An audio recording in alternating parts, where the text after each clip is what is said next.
Assalamualaikum warahmatullahi wabarakatuh. Selamat datang di channel berita terkini. Nah, sahabat YouTube semuanya, di video kali ini saya akan membahas tentang Indonesia dan Malaysia. Walau sering disebut sebagai rival abadi di Asia Tenggara, Indonesia dan Malaysia tidak melulu soal bertengkar. Contohnya di akhir tahun 2021 kemarin, negara kita dan negeri jiran telah melakukan kesepakatan untuk membentuk JBC atau General Border Comedy. JBC ini memiliki tujuan untuk menjalin hubungan baik serta meningkatkan kapasitas militer kedua negara. Hal ini tentu saja menguntungkan bagi Indonesia dan utamanya Malaysia. Dari faktanya, Malaysia memang ketinggalan jauh dari Indonesia.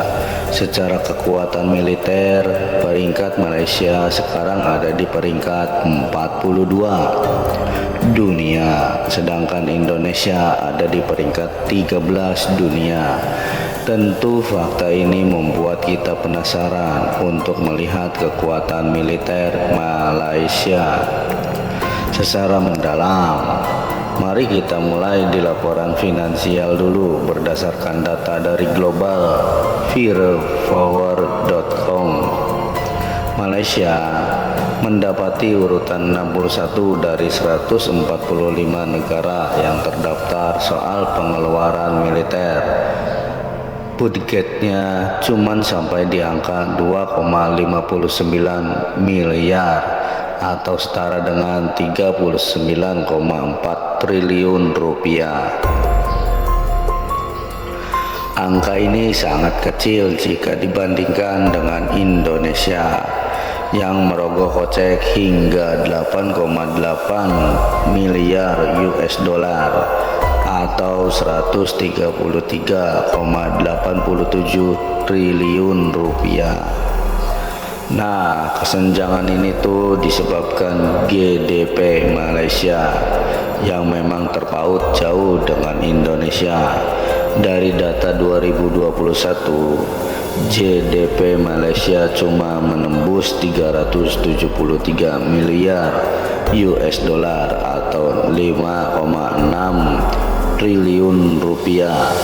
Jika dihitung baik-baik, budget militernya ada di kisaran 0,69% dari GDP tadi, sedangkan Indonesia GDP kita itu melambung di angka 1,8 triliun rupiah atau 17,9 kuadril rupiah. Melihat data ini, tentu sebagai warga Indonesia kita harus bersyukur. Melanjutkan, mari kita melihat ke dalam kapasitas personel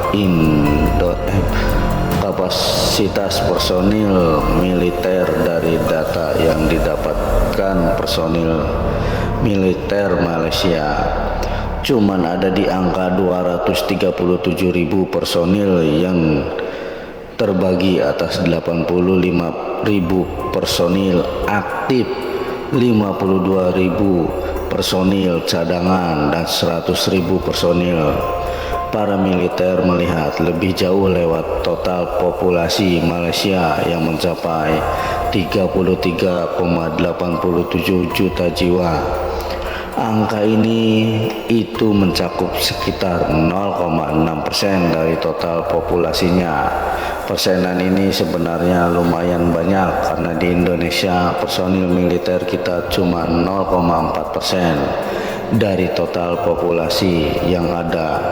Nah, meski begitu, angka 237.000 personil ini jelas masih tergolong sedikit.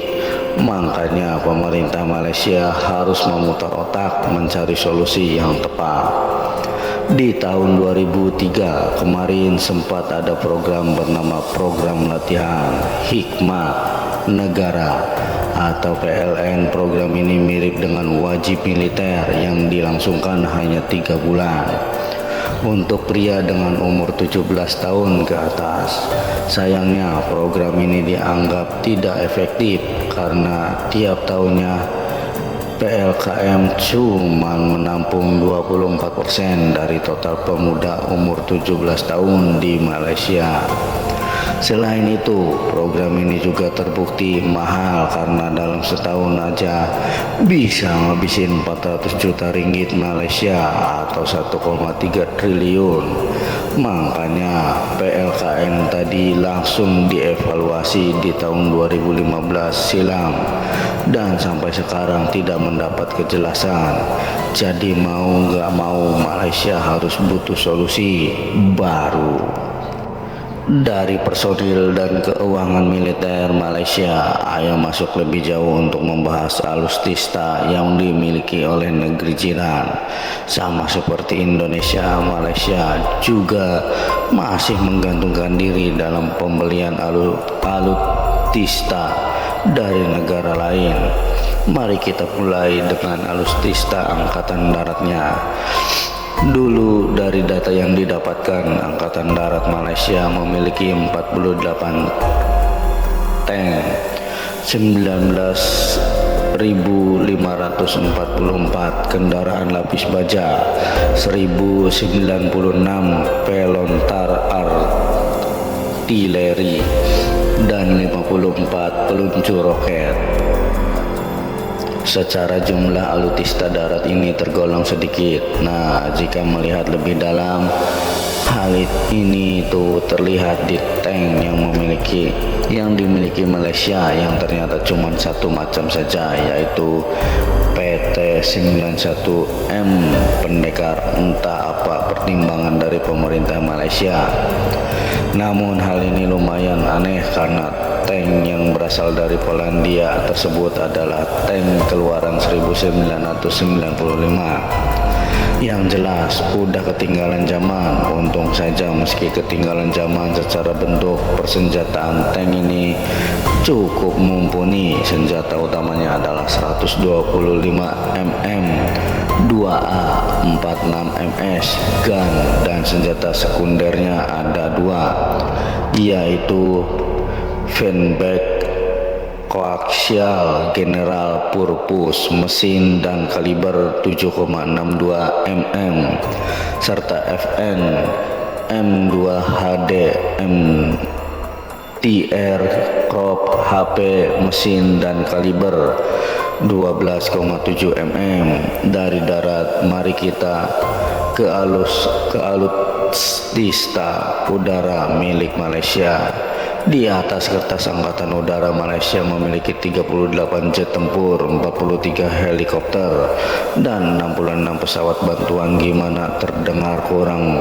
Pemerintah Malaysia juga sadar dengan itu, makanya di awal 2023 mereka telah menandatangani kesepakatan dengan Korea Selatan untuk pembelian pesawat tempur ringan V-50 tidak tanggung-tanggung. Kesepakatan ini akan menghabiskan dana hingga 920 juta US dollar atau 14 triliun rupiah. Pembelian mentereng 50 ke Malaysia ini tentu dengan harapan kalau Angkatan Udara mereka bisa lebih maju. Secara Speak 50 adalah spesialis serangan udara ke udara dan juga bombardir. Serangan udaranya menggunakan AIM-1 Animation dan memiliki daya jelajah 160 km dengan kecepatan menembus 1372 km per jam. Sedangkan untuk serangan bombardir V6 menggunakan CB-Uni yang merupakan bom kluster Amerika seberat 450 kg yang mampu menyebar hingga luas 61 km. persegi. Sekali bom ini jatuh di Jakarta Pusat, Cakus yang cuma seluas 52,83 km persegi bisa luluhlah. Mari kita pindah lagi ke Angkatan Laut Malaysia. Dari datanya, Angkatan Laut Malaysia ini juga kelihatan miris bagaimana bisa sebuah negara yang punya batas laut cukup luas cuman punya 44 alutsista laut. Pembagiannya itu cuma 3 Vega, 6 korvet, 2 kapal selam, 29 kapal patroli, dan 4 kapal penyapu ranjang. Hal ini tuh sebenarnya mengkhawatirkan bagi Malaysia yang punya sengketa laut dengan beragam negara, contohnya sengketa laut Cina Selatan dengan Cina, kemudian ada sengketa Pedra Branca dengan Singapura untuk kepemilikan Pulau Batu Putih. Lalu baru-baru ini Malaysia juga ikut andil dalam konflik Dep South Thailand yang merupakan konflik pemberontakan separatis yang terjadi di perbatasan Thailand dan juga Malaysia. Nah, melihat kekuatan militer Malaysia yang baru saja kita bahas, memang lumayan memilukan. Apalagi kelemahan Malaysia bukan cuma suara alutsista dan personil doang, tapi juga pengurusan pemerintah. Di tahun 2019 Kementerian Pertahanan Malaysia mendapatkan rapor merah sebagai kementerian paling rentan korupsi. Salah satu buktinya adalah datang dari pembelian 6 helikopter pada tahun 2015 dengan total harga 300 juta ringgit Malaysia atau 1,02 triliun rupiah. Helikopter ini rencananya datang tahun 2018 kemarin, namun sampai sekarang belum terlihat wujudnya. Parahnya lagi, kasus helikopter ini belum selesai. Kementerian Pertahanan di sana mengumumkan senjata baru mereka yang bernama Vita berapi LP06 yang desainnya itu super buruk dan jadi bahan olok-olokan netizen dunia. Nah, sahabat YouTube semuanya, sekian di video kali ini. Apabila ada salah kata, tolong dimaafkan. Tetap semangat, tetap sabar, tetap belajar. Salam kerja keras, kerja pintar, dan kerja ikhlas. Salam gotong royong dan salam Bhinneka Tunggal Ika. Wassalamualaikum warahmatullahi wabarakatuh.